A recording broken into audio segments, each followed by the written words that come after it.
ব্যক্তির জন্য জান্নাতের ভিতরে ঘর নির্মাণ করে দেওয়া হয়। আল্লাহু আকবার বলে। জান্নাতের ইট কেন? একটা বালুর কোনা কেনার মতো টাকা আপনার আমার নাই। সারা পৃথিবী যদি 10-12 বিক্রি করে, সারা পৃথিবী হিসাব করে কত টাকা পয়সা হবে? 218টি দেশ আছে। এই 218টি দেশ যদি আপনি বিক্রি করেন কত টাকা হবে? এর মধ্যে সোনা আছে কত টাকা হবে? সব যদি একটি করে যদি বিক্রি করে, জান্নাতের একটি ইটের দাম হবে না। সুবহানাল্লাহ বলবেন না? বাইরে সুবহানাল্লাহ বলেন।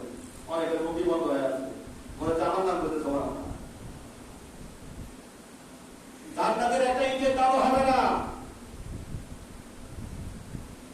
আর আপনি দুনিয়াতে বলতে ধর্ম করে আপনি আপনি জান্নাতের ইট পেয়ে যাচ্ছেন।